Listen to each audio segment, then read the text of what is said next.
बिस्मिल्लाहिर्रहमानिर्रहीम एंड अस्सलाम वालेकुम। माय नेम इज़ हिदायतुल्लाह और आप देख रहे हैं हसन ऑनलाइन एजुकेशन। आज का जो हमारा लेक्चर है वो विटामिन के है। हमने फेट सॉल्युबल विटामिन में विटामिन ए, विटामिन डी और विटामिन ई को डिटेल से पढ़ा था। तो आज हम इस लेक्चर में कवर करेंगे विटामिन के को। तो लेक्चर को स्टार्ट करने से पहले आप सबसे गुजारिश है कि वीडियो को लाइक, शेयर, कमेंट्स और सब्सक्राइब करना मत भूलिए और साथ साथ बेल आइकन को भी प्रेस करें ताकि हमारे आने वाली हर नई वीडियो का नोटिफिकेशन आपको बर वक्त मिल सके। चलिए आज का लेक्चर स्टार्ट करते हैं। ये है आज का हमारा लेक्चर जो है, ये लेक्चर नंबर 5 है और वो विटामिन के हवाले से हमारा लेक्चर नंबर 5 है। तो चलिए स्टार्ट करते हैं। विटामिन के में हम इसकी हिस्ट्री को देखेंगे, इसकी अकरेंस को देखेंगे कि ये कहाँ कहाँ पर पाया जाता है और इसकी हिस्ट्री में हम ये स्टडी करेंगे कि फर्स्ट ऑफ ऑल इसको किसने डिराइव किया था, किन चीज़ों से इसको डिराइव किया गया था। और इसके अलावा विटामिन के स्ट्रक्चर को हम देखेंगे कि इसकी स्ट्रक्चर किस तरह है, इसकी मॉलिक्यूलर फार्मूला क्या है और इसकी फिजिकल प्रॉपर्टीज भी हम पढ़ेंगे कि विटामिन के की फिजिकल प्रॉपर्टीज क्या है। और इसके अलावा विटामिन के के मेटाबॉलिज्म को हम स्टडी करेंगे और साथ साथ डिफिशियंसीज के बारे में स्टडी करेंगे कि इसकी डिफिशियंसी से कौन कौन से डिजीज जो है वो काज होते हैं और इसकी नॉर्मल जो ह्यूमन रिक्वायरमेंट है वो डेली बेसिस पर वो क्या है। तो चलिए स्टार्ट करते हैं। हिस्ट्री में हम स्टडी करते हैं कि फर्स्ट ऑफ ऑल 1929 को हेनरिक डेम के नाम से एक साइंटिस्ट था जिसने फर्स्ट ऑफ ऑल इसको रिकॉग्नाइज किया था। इस विटामिन को first of all Henrik Dam ने क्या किया था, रिकॉग्नाइज किया था। और 1934 में इसी डेम एंड हिज एसोसिएट और इसके दूसरे जो साथी है प्रपोज दैट विटामिन के। और 1934 में हेनरिक डेम ने प्रपोज किया था कि दैट इज, इसने क्या किया था, हेनरिक डेम ने एक कंपाउंड डिराइव किया था। सबसे पहले उसको नाम नहीं दिया गया था कि ये कौन सा विटामिन है या कौन सा कंपाउंड है, लेकिन 1934 में इसी हेनरिक डेम ने इसी कंपाउंड को नाम दिया कि दैट इज क्या है, विटामिन के। विटामिन के को क्यों इसका नाम दिया गया, क्योंकि विटामिन के जो है ये हमारे पास क्लॉटिंग फैक्टर है, मतलब मीन कि ये क्लॉट एक्टिवेटर है। और 1939 में हेनरिक डेम ने first of all in 1939 Dam first of all 1939 में इसी हेनरिक डेम ने विटामिन के को डिराइव किया था। किस चीज से, प्लांट से डिराइव किया गया था। और इस प्लांट का नाम क्या है, फिबीकी।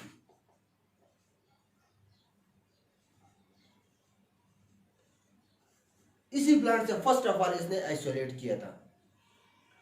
इसकी अगर को हम देखते हैं कि कहां कहां पर यह पाया जाता है, जैसा कि हमने इसकी हिस्ट्री में देखा है कि इसी प्लांट से इसने इसको डिराइव किया था। So that is the rich source of vitamin K and other sources of vitamin K are further divided into vitamin K1 and vitamin K2. So vitamin K1 present in green vegetables like spinach etc. Vitamin K1 जो है वो हमारे पास green जो plants हैं या fruits जो है इन चीजों में जो है ये पाया जाता है, like spinach etcetera. That type of fruit जो है इसमें ये विटामिन K1 जो है वो प्रेजेंट होता है। And fruits and cereals are the poor source of vitamin K. Fruits में क्या है, फ्रूट्स एंड cereals इन दो चीजों में ये पाया जाता है, लेकिन ये पुअर सोर्स है, मतलब मींस कि ये लेस अमाउंट में इन चीजों में पाया जाता है। इन दोनों चीजों में क्या है, ये लेस अमाउंट में पाया जाता है। ये poor sources of vitamin K1 है। While vitamin K2 are present in the intestinal bacteria. जो हमारे इंटेस्टिनल बैक्टीरिया है जिसको हम बेनिफिशियल बैक्टीरिया भी बोलते हैं, जो हमारे डाइजेशन में हमारी मदद करते हैं, तो इसी किस्म के बैक्टीरिया में विटामिन K2 जो है वो प्रेजेंट होता है। और ये जो है ये best source of vitamin K2 है। एंड ब्यूटिफाइड फिश मील में भी ये विटामिन K2 जो है ये प्रेजेंट होता है। अब हम इसकी स्ट्रक्चर को देखते हैं कि विटामिन के को हमने स्टडी किया कि इसके फर्दर दो टाइप्स हैं, vitamin K1 and vitamin K2। तो अब हम इन दोनों विटामिन के मींस के विटामिन K1 और विटामिन K2 की हम मॉलिक्यूलर फार्मूला को देखेंगे और इसकी स्ट्रक्चर को भी हम देखेंगे। So this is the molecular formula of vitamin K1, which is C31, H46 and O2. This is the molecular formula of vitamin K1. While the molecular formula of vitamin K2 is C41, H56 and O2. So this is the molecular formula of vitamin K2. So अब हम इसकी structure को देखते हैं कि इन दोनों की structure क्या किस तरह है और कहाँ-कहाँ पर इसमें डिफरेंसेस है. So this is the structure of vitamin K1 and the below structure is the structure of the vitamin K2. So इसमें हम देखते हैं कि विटामिन K1 और विटामिन K2 में डिफरेंसेस कहाँ पर हैं. फर्स्ट ऑफ ऑल हम इसकी मॉलिक्यूलर फार्मूला को देखते हैं. यहाँ पर हमारे पास कार्बन कंपाउंड कितने हैं 31 है और विटामिन K2 में कितने हैं 41 है. यहाँ पर हमारे पास हाइड्रोजन कितने हैं 46 है और विटामिन K2 में जो हाइड्रोजन है हमारे पास 56 है, बाकी सेम है. सो अब हम देखते हैं कि इसकी स्ट्रक्चर में डिफरेंट कहाँ पर आता है. सो यहाँ तक जो है इसका स्ट्रक्चर बिल्कुल सेम टू सेम है. अब आगे देखें, यहाँ पर CH2 CH double bond CH3. सो यहाँ पर ये मिथाइल ग्रुप अटैच है और यहाँ पर भी जो है मिथाइल ग्रुप है. यहाँ पर इसमें मिथाइल ग्रुप है और यहाँ पर इसमें मिथाइल ग्रुप है. ये सेम टू सेम है. यहाँ तक भी सेम टू सेम है दोनों. Vitamin K1 and vitamin K2 की स्ट्रक्चर जो है यहाँ तक सेम टू सेम है. अब डिफरेंस इस बीच में जो है ये डिफरेंस पाया जाता है. अब देखिए कहाँ पर डिफरेंस है. यहाँ पर CH2 CH और इसके साथ साथ CH3 ये टेकन थ्राइस है. मतलब ये है कि ये जो चेन है यहाँ से लेकर यहाँ तक, यहाँ पर हमारे पास इस किस्म की चेन जो है ये 3 चेन होते हैं इस तरह. और नीचे विटामिन K2 में जब हम देखते हैं तो यहाँ पर CH2 CH डबल बॉन्ड, यहाँ पर इसमें डबल बॉन्ड प्रेजेंट है और यहाँ पर जो है ये सिंगल बॉन्ड है और इसमें जो है ये डबल बॉन्ड है. एक डिफरेंस तो ये है. दूसरा डिफरेंस कहाँ पर है. दूसरा डिफरेंस यहाँ पर हमारे पास 3 है. मीन्स के सेम यहाँ से लेकर यहाँ तक जितनी भी कंपाउंड्स है या जितने भी चेन है ये थ्राइस है, 3 टाइम्स है और यहाँ पर जो है ये 5 है. तो इसका मतलब ये है कि यहाँ से लेकर और यहाँ तक इसमें जितने भी चेन है या जितने भी कंपाउंड है ये 5 टाइम्स है. तो इन दोनों ये दोनों जो है यहाँ पर सिंगल बॉन्ड है और यहाँ पर डबल बॉन्ड है. एक डिफरेंस तो ये हुआ और दूसरा जो है ये हुआ. ये 2 चीज़ों में डिफरेंस पाया जाता है. बाकी स्ट्रक्चर जो है ये सेम टू सेम है विटामिन K1 और विटामिन K2. अब हम इसकी प्रॉपर्टीज को देखते हैं कि विटामिन K की जनरल फिजिकल प्रॉपर्टीज क्या है. So vitamin K is a yellow viscous ion. Vitamin K1 क्या है. विटामिन K1 जो है हमारे पास येलो विस्कस आयल किस्म की जो है ये कंपाउंड है. But vitamin K2 is a yellowish crystalline solid. अब यहाँ पर भी इसमें डिफरेंसेस पाए जाते हैं इसकी फिजिकल प्रॉपर्टीज में कि विटामिन K1 क्या है हमारे पास येलो विस्कस आयल है और ये क्या है हमारे पास क्रिस्टलाइन सॉलिड फॉर्म में है vitamin K2. And vitamin K is a sensitive to light and kept in a dark bottle. Vitamin K जो है वो लाइट को सेंसिटिव है and that's why it can be stored in the dark place or in the dark bottle.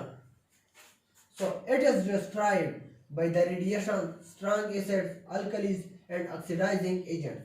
So vitamin K जो है इसको destroy किया जा सकता है या इसकी फिजिकल प्रॉपर्टीज में या इसकी केमिकल प्रॉपर्टीज में या इसकी केमिकल कंपोजिशन में या इसकी स्ट्रक्चर्स में, इन सब चीजों में फर्क आता है, डिफरेंसेस आता है. किस वजह से? By the direct radiation, by the strong acid with and alkalis and oxidising agent. इन चीजों से इसमें डिफरेंसेस पाया जाता है या इसको डिस्ट्रॉय किया जा सकता है. सो इसकी फर्दर हम मेटाबॉलिज्म को देखते हैं कि विटामिन K जो है इसकी मेटाबॉलिज्म कहाँ पर होती है और किस तरह होती है. सो देखिए, first of all vitamin K की जो मेटाबॉलिज्म है वो लीवर में होती है. सो लीवर में किस तरह होती है? फॉर एग्जांपल ये हमारे पास एक लीवर है. सो इसमें जो है विटामिन K जो है फर्दर यहाँ पर यूज हो रहा है या इसकी जो एंजाइमेटिक एक्टिविटीज है, एंजाइमेटिक एक्टिविटीज की वजह से इसकी मेटाबॉलिज्म शुरू हो जाती है और ये फर्दर कन्वर्ट होता है किस चीज में? प्रोथ्रम्बिन में. प्रोथ्रम्बिन क्या है? ये एक क्लॉटिंग फैक्टर है.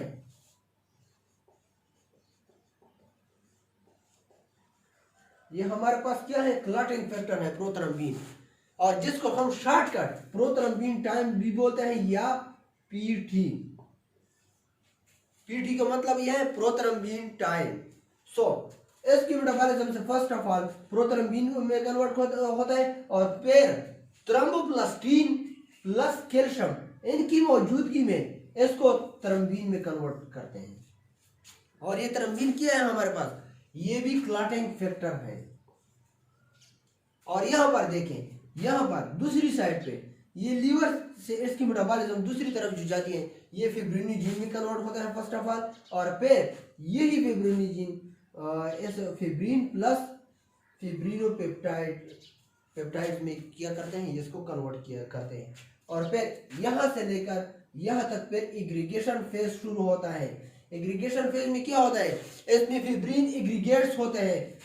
एग्रीगेट्स का मतलब क्या है कि it is found in the soft and soluble clots. Aggregation phase में क्या होता है, इसमें फिब्रिन एग्रीगेट्स को जो है वो प्रोड्यूस होते हैं। और फिब्रिन एग्रीगेट्स क्या होते हैं, ये सॉफ्ट सॉल्युबल क्लॉट्स होते हैं। और इसके अलावा इसकी फर्दर जब मेटाबॉलिज्म की जाती है तो इसको यहां से देखो, इनएक्टिवफिब्रिनेज ये एक एंजाइम है, इसको यहां पर क्या करते हैं, इसको लिंक करते हैं। लेकिन ये इनएक्टिवफिब्रिनेज है, इसको फर्स्ट ऑफ ऑल हमने एक्टिव करना है। किन चीजों से हमने इसको एक्टिव करना है, इसको कैल्शियम प्लस थ्रोम्बिन इन चीजों पर से पास करके या इनकी रिएक्शन से इसको क्या किया जा सकता है, एक्टिवेटेड फिब्रिनेज में कन्वर्ट करते हैं। और फिर यहाँ से हम एक्टिवेटेड फिब्रिनेज जो है वो ऐड करते हैं, और जिसके नतीजे में ये जो है फिब्रिन एग्रीगेट जो है ये फर्दर इसकी मेटाबॉलिज्म हो जाती है इन क्रॉस लिंक पॉलीमर, इनमें इसकी जो है मेटाबॉलिज्म होती है। और ये क्या है हमारे पास, हार्ड फाइनल क्लॉट्स है ये हमारे पास। सो विटामिन के की फंक्शन क्या है, विटामिन के की मेन फंक्शन जो है वो क्लॉटिंग फैक्टर्स है। मतलब ये है कि अगर हमें कहां पर कट लग जाए तो वहां से जो है वो खून जो है वो बहना शुरू हो जाता है, और इसी खून को जमाने के लिए हम विटामिन के जो है वो फर्दर इसकी मेटाबॉलिज्म होती है।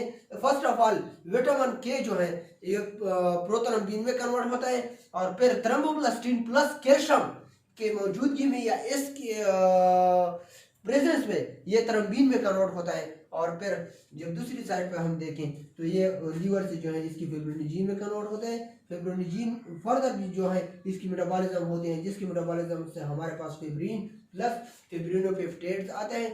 और यहाँ से फिर एग्रीगेशन फेज शुरू होता है। एग्रीगेशन फेज क्या है, इसमें फिब्रिन जो है वो फिब्रिन एग्रीगेट्स में कन्वर्ट होता है। ये फिब्रिन एग्रीगेट्स क्या है, ये सॉफ्ट सॉल्युबल क्लॉट्स होते हैं हमारे पास। और फिर फर्दर इसकी जब मेटाबॉलिज्म की जाती है तो ये फर्दर मेटाबोलाइट होते हैं किस चीज में, क्रॉस लिंक्ड पॉलीमर ये में क्या करते हैं, ये कन्वर्ट होते हैं। लेकिन यहाँ पर हमने एक्टिवेटेड फिब्रिनेज जो है वो ऐड करने हैं।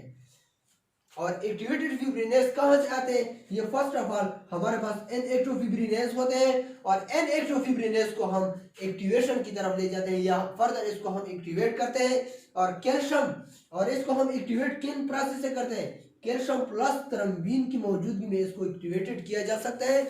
और इस जब इसको इनएक्टिव फिब्रिनेज को जब एक्टिवेट किया जाता है तो फिर इसको यहाँ से ऐड करते हैं, और ये जो है फिब्रिन एग्रीगेट जो है ये क्रॉस लिंक्ड पॉलीमर में जो है ये कन्वर्ट होते हैं। सो आगे जो हम इसकी डिफिशियंसीज को स्टडी करते हैं, और इसके अलावा हम इसकी ह्यूमन रिक्वायरमेंट को भी इसके साथ साथ स्टडी करते हैं। अब जो हमारे पास 6 नंबर पर आते हैं वो है डिफिशियंसीज। सो डिफिशियंसीज क्या है इसकी, डिफिशियंसीज विटामिन के deficiencies cause the loss of blood clotting power. इसका मतलब क्या है कि जब विटामिन के की डिफिशियंसीज हो then the human can loss the blood clotting power. इसका मतलब यह है कि जब कहां पर भी कट लग जाए तो वहां से खून बहना शुरू हो जाता है, और जब विटामिन के की डिफिशियंसीज हो तब ये जो है ये कंटिन्यूसली ब्लड जो है वो ब्लीडिंग जो है वो कंटिन्यूसली शुरू हो जाती है। अगर यहाँ पर हमारी विटामिन के की पावर जो है या विटामिन के जो है वो सफिशिएंट अमाउंट में प्रेजेंट है, then we have a better or best clotting power. So vitamin K की deficiencies main deficiencies क्या है, which can lose the blood clotting power. In infants, अगर हम इन्फेंट्स में देखें, it can cause the haemorrhage, और इसका मतलब क्या है, in human it can cause this disease. So ये डिजीज कौन सी है, ये डिजीज जो है, and this disease can be present by the time, और ये डिजीज जो है ये टाइम के साथ साथ फिर खत्म हो जाती है। किस वजह से खत्म हो जाती है, because there is a sufficient development of intestinal bacteria. जब हमारे इंटेस्टाइनल बैक्टीरिया जो है इसकी डेवलपमेंट अच्छी तरीके से शुरू हो जाती है, then this disease can be present. तो देखिए, and this disease can be possessed by the time। Time का मतलब क्या है कि when with the development of intestinal bacteria, जब हमारे intestinal bacteria जो है वो strong हो जाए या इसकी जो है best development शुरू हो जाए, then this disease can be possessed in general। Generally में अगर हम देखें, विटामिन के डिफिशियंसीज आर रेयरली कहाँ पर है, found in the higher animals. Higher animal में क्या है, ये बहुत ही कम मिकदार में पाए जाते हैं विटामिन के डिफिशियंसीज। बिकॉज क्यों कम पाया जाता है, because it is provided by the food and also synthesized by the intestinal bacteria. अगर हम जनरली में देखें कि विटामिन के की डिफिशियंसीज कहाँ पर शुरू होती है, विटामिन के की डिफिशियंसी जो है ये हमारे पास बहुत ही कम मिकदार में पाया जाता है, because it can be provided by the food zone. ये कहाँ पर कम पाया जाता है, हायर एनिमल्स में जो है ये विटामिन के की डिफिशियंसी जो है ये कम पाया जाता है, क्योंकि ये हमारे फूड्स में या डेली जो हम फूड्स खाते हैं इसमें काफ़ी मिकदार में प्रेजेंट होते हैं। So it's that's why it can be rarely found, its deficiency are rarely found, and it can be also synthesized by the intestinal bacteria। और दूसरी वजह क्या है कि ये हमारी जो इंटेस्टाइनल बैक्टीरिया है इसकी डेवलपमेंट अच्छी तरीके से हो जाती है, जिसके नतीजे में जो है ये विटामिन के जो है ये सफिशिएंट अमाउंट में जो है ये प्रोड्यूस होते हैं। और इसके अलावा ह्यूमन रिक्वायरमेंट्स की जब हम बात करते हैं, और हमारे पास 7वें नंबर पर है ह्यूमन रिक्वायरमेंट्स कि डेली बेसिस पर ह्यूमन रिक्वायरमेंट विटामिन के की किया है। There is a seldom lack of vitamin K in human beings. ये ह्यूमन बीइंग में जो है ये काफ़ी कम मिकदार में जो है इसकी रिक्वायरमेंट जो है ये काफ़ी कम मिकदार में होती हैं। Therefore no standard requirement is been set on. So अब तक इसकी जो है स्टैंडर्ड रिक्वायरमेंट जो है अब तक सेट नहीं हुई है। सो देखिए, there is a seldom lack of vitamin K in human beings, therefore no standard requirement has been set on, क्योंकि इसी वजह से अब तक इसकी जो है स्टैंडर्ड रिक्वायरमेंट को सेट नहीं किया गया है। So this is all about the vitamin के। अगर कोई क्वेश्चन हो तो आप कमेंट्स बॉक्स में क्वेश्चन करके पूछ सकते हो। Thank you.